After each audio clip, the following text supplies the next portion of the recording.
आज म्हटलं स्वतःला जाब विचारावा, आईसाठी आपण काय करतो त्याचा आढावा घ्यावा।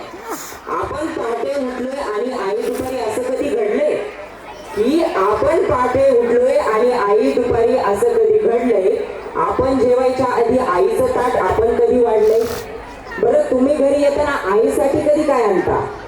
की तुम्ही घरी येताना आईसाठी कधी काय आणता?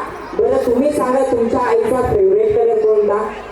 आईला हवं ते मिळू दे अशी प्रार्थना कधी केली की तेव्हा आईला हवं ते मिळू दे अशी प्रार्थना कधी केली?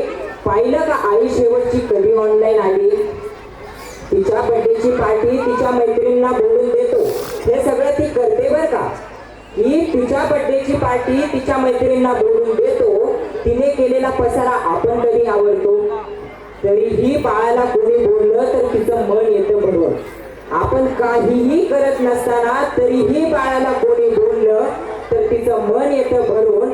आपण मात्र बोलताना शिव्या आईवरून। लक्षात ठेवून बाळासाठी ती सतत हात पसरते, नशिबापुढे, देवापुढे, दैवापुढे माझ्या बाळाचं भलं होऊ दे। ही लक्षात ठेवून ती सतत देवापुढे हात पसरते, पण स्वतःची मात्र दुपारची दुपीची गोळी विसरते। आईची आई होऊन बाळांनो कधीतरी वागा ना, ही आईची आई होऊन बाळांनो कधीतरी वागा ना, तिचा खडबडीत हात एकदा हातात घेऊन बघा ना।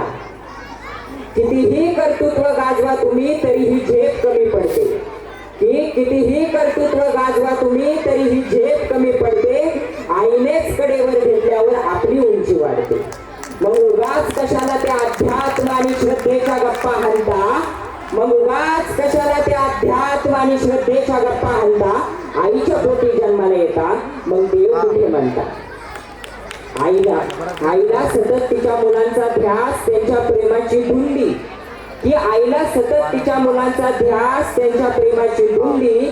बाळाने गंमत आणली नाही तरी आई सदा आनंदी, बाळाने गंमत आणली नाही तरी आई सदा आनंदी। नका करू स्पर्धा कुणाशी, नका करू कोणाचा हेवा, की नका करू स्पर्धा कुणाशी, नका करू कोणाचा हेवा। जग जिंकायचे का तुम्हाला? आईच्या पायावर डोकं ठेवा, आईच्या पायावर डोकं ठेवा। धन्यवाद।